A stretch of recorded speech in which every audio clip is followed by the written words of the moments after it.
everyone. I'm Lynn Smith, and welcome to StrollerCoaster, the podcast that takes you on the wild ride of parenting, created by Munchkin. No wonder the most loved baby brand in the world. As always, my producer Justin here. Hi, Justin. Hey, Lynn. Hey, anyone with kids hears these three words more than any other. It's not I love you. We all wish that it was. Yeah. It's that's not fair. So today we're going to talk about fairness. This happens in my house daily. They're spending one-on-one time with me, and the other one is like, it's not fair. You're getting alone time. And it's just making my head spin. I don't know what to say every time they bring it up. Well, I don't want to pile on, Lynn, but I don't think it's fair that you're always the host and I'm always the producer. So that's not fair. What do I say to that? See, do we have an expert to talk about that? In my house, the it's not fair comes not between my two daughters, but they're always saying it's not fair to us. If we say, we're going to go to the playground, and then our plans change for some reason, sure. They just jump on. Like, you said we could do this and now we're not. That's not fair. Mm-hmm. Today, we're going to dig deeper into this topic with Dr. Jessica Somerville. She's a professor, and she led a breakthrough research study about children and how they perceive fairness. It's super interesting. And she's got some real practical tips on what to say when our kids say that dreaded phrase, it's not fair. And then you're going to hear a story from Katie Cloyd. She's got 3 kids, so you can imagine fairness is a big deal in her house. It is everywhere, so let's dive in. Dr. Jessica Somerville is a top developmental psychologist doing cutting-edge work at the Toronto Early Cognition Lab. She's incredibly accomplished as a professor, writer, and researcher. She's also a mom. Jessica, thanks for being here. Of course. Yeah, I'm excited to talk to you. I know from day one, my kids are like, it's not fair. It's not fair. I mean, don't you feel like this seems to be kind of a number one concern for children?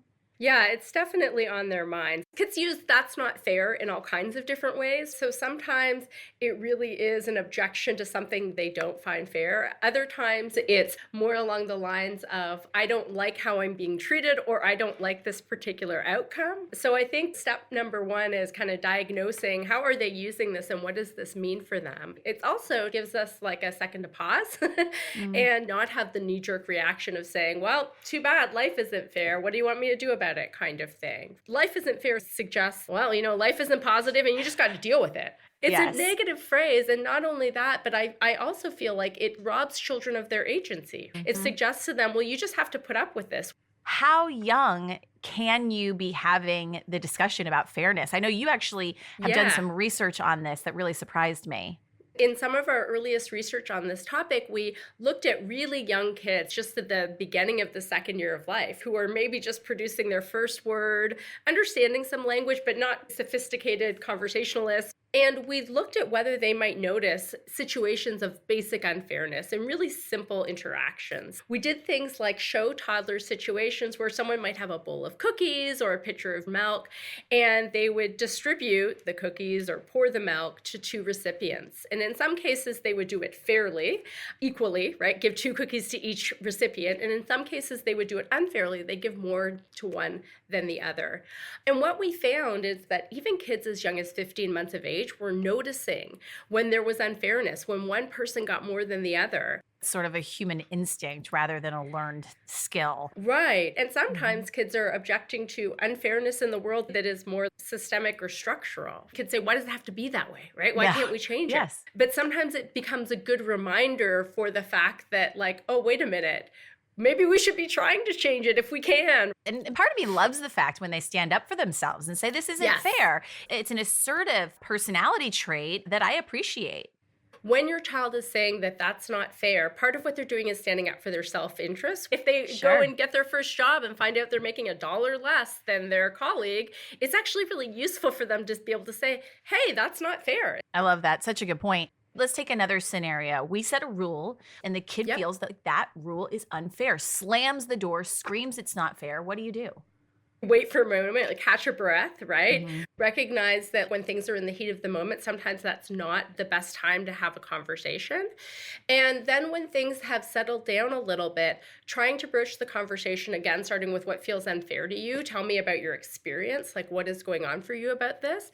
Sometimes it's something that can't be any other way. Like I tell my daughter, like you really do have to hold my hand in a parking lot. I don't care if it's not fair because there's danger because of the consequences. So in those cases, making clear that the purpose of the rule, while it might feel unfair, is there to protect them, their health and well-being. And that's why it has to be this particular way. If there is some flexibility, then some negotiation can happen. Okay, so you want to stay up till 11. I want you to go to bed at 9. Let's talk about if we can come to some sort of a compromise, keeping in mind that you need to get a good night of sleep to be able to learn at school the next day. Walk them through, here's why I'm making this rule. Here's what I anticipate the consequences to be. If there's room for movement, sure, let's talk about it, but we've got to continue to honor this larger goal here. And I also like that it could open a conversation that maybe rules do need to change. I love that you say, okay, maybe there is a shift in bedtime that needs to happen. Right. For kids, that approach is important because they want to, even really young kids, they want to feel heard. Yes. They want to feel recognized. They want to know that their opinion and their feelings are being taken into consideration, just like everyone else in the world. Why are they feeling like this is unfair? And how can you have a productive conversation about it? It feels like a very big life skill that you're giving them. Being able to coach them into regulating their own feelings. If we were putting more tools in their toolbox when it comes to fairness, what tools would you put in there? Perspective taking would be a huge one because it really can help us appreciate the motives behind other people's behavior. So kid goes to a birthday party, one of their friends takes the biggest piece of cake, your child says that's not fair, and say like, oh, well, let's imagine we were John over there, and why do you think he did that? Maybe he really wanted the cake and he was really excited about it, and chocolate is his favorite flavor and that sort of thing. So giving kids a greater awareness of why people might behave the way that they do. It's funny because it's easy to notice unfairness, but it's hard to act fairly sometimes, right? Sure. Yes, I've been there. We all have our own agendas and interests, and just recognizing that that is a constant for everyone. Yeah. Exactly. Ease them into what adulthood's going to be. Right. Which is sometimes fair and sometimes not. They're citizens of the world, right? And so if they see something that they really feel is unfair in the world, they can look for ways to change it, and they can be agents of those change. So helping them to recognize that, I think, is really powerful. Is there a scenario where we can let them take initiative in making it fair? One technique one could use is if you were trying to say split a cookie or split a cake or something like that, let one kid do the drawing the cake in half or splitting the cookie and the other one pick, because you're having to take an action for another person. So it's helpful not just in the moment of ensuring a fair outcome, but also you've turned that now into a cooperative or a collaborative action where you don't have them at odds with one another, but they're pursuing in a way a joint goal. Those kind of cooperative exchanges are amazing for human relationships. So that's really a valuable practice. Jessica, such insightful advice. Thank you for being with us. You're welcome. Thank you. Justin, it makes me realize the concept of fairness, it's not just for kids, right? How many times have you been waiting in a really long line, and then you see someone cut ahead of you and you just want to go up to them and be like, excuse me, that's not fair. It always gets me when I'm driving and merging in at an exit and you're waiting and someone blows past you and just cuts it in, and there's just no consequences for it. It's just not fair and there's no way to change it. And it's really kind of just a part of life for kids and adults. We're both going to go through it. So it reminds me to have compassion for our kids in these moments, to not just react frustrated or that I need to solve it, but maybe help them work through it and sort of honor the fact that they're feeling that way. And in the end, they can maybe have that conversation with me about what it is that they feel is not fair. And maybe we'll come to a different resolution than we would have. For sure. And I actually have another reason to lighten up on our kids when it comes to fairness. It doesn't come naturally to us. We're animals. Our basic survival instincts teach us to take as much as we can. Fairness is what makes us human, and it's the gateway to these like higher emotions. And I found this quote from Samantha Song, who's a teacher in San Diego, and she said, "Learning and applying the concept of fairness will stretch a child's ability to be patient and lay the foundation for developing empathy and sensitivity toward others." I love that. So if we have empathy and sensitivity towards their feelings, they will learn how to do that with others. I love that. Katie Cloyd deals with fairness all the time, but she's guided her 3 kids to understand it in a new way. Let's find out how. Here's our correspondent Felice with the parenting story of the day. It was Valentine's Day in Katie Cloyd's house, the holiday celebrating love? Or was it fairness? On Valentine's Day, my boys came home from school with these buckets of little Valentine cards from their classmates, and they were dumping them on the table, counting them. They have different numbers of classmates, so there was no way it was going to be the same amount, but they were deciding who could have what, who got more candy. And then my daughter gets in the mix, like, where's my bucket? How many can I have? Katie's not new to the phrase, it's not fair. I think that my kids' natural tendencies, just being children, is to say, do you have 6 chicken nuggets? And I only have 5. If it's not the exact same amount of ice cream down to the gram, then of course they're like, this is not fair. I mean, they're kids. But something happened that inspired a new way to deal with fairness. Just before my daughter turned 2, I recognized that she was very small. She was otherwise healthy, very active, but I was recognizing like she's not gaining weight at a pace that I think is probably healthy for her. So we went into the doctor and they were like, listen, you have to get some weight on her. She's getting to a point where she's fallen off the chart. So anything she'll eat, let her eat it.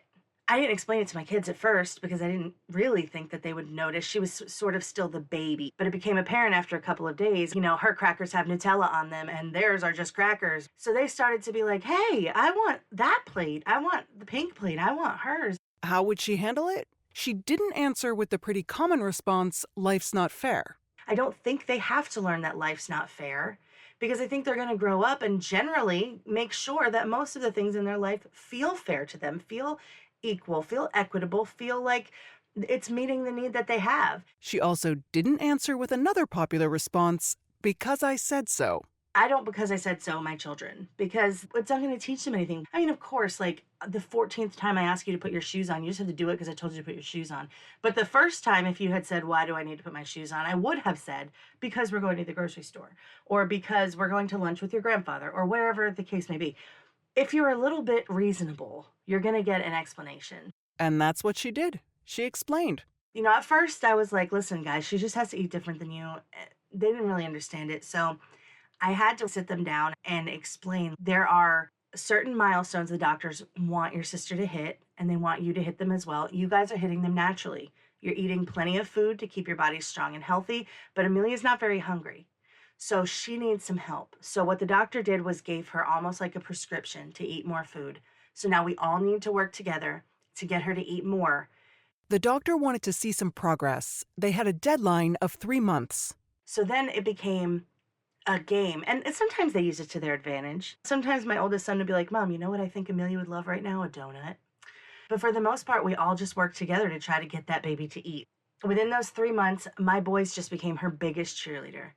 They were feeding her bites off their plates. We're going to restaurants and they're looking at the menus to see what maybe something she would like. And if I was eating something, they're like, don't forget to feed Amelia some of that. She also talked with her kids often about equity versus equality. My son was probably only 4.5 or 5 years old the first time that came up. And so now at 10, we've had the conversation enough times that you could ask him, what is equality versus what is equity? And he would be able to say, well, equality is when everybody has the same amount, and equity is when everybody has what they need. He might not be excited about explaining it because he knows why I'm asking, but he knows the concept. Katie said she can't make everything fair, of course, so she tries to make things fair where it's possible. In the morning, if I'm packing a lunch, I'm going to pull out the same stuff. I'm going to put them in both lunch boxes, and they're going to see that they are going to go to school with the exact same number of resources to quell their hunger until they get home. And sometimes even my 3-year-old will say, I want a sandwich. I want some chips. I'll even pull those aside for her and show her that while the boys are at school, she can have that too. There's so many little examples of things where I can work to make their life feel balanced and make it feel like they all have the same amount of responsibility. Like my oldest one is able to do a lot more things around the house. So I'm not going to ask my 6-year-old to take the trash out just because it's going to be a disaster. But while my 10-year-old is taking the trash out, my 6-year-old can walk around and pick up any trash that they've left around the house, little wrappers, whatever the case may be, and contribute to the same basic goal, which is to keep our house clean. And so we make it fair not only with things that we're giving them, but what we're asking of them. Katie said that if you pay attention, you can see how these concepts and conversations can pay off with your kids. Recently, we stopped at a gas station after school. And so one of my children asked to come in with me.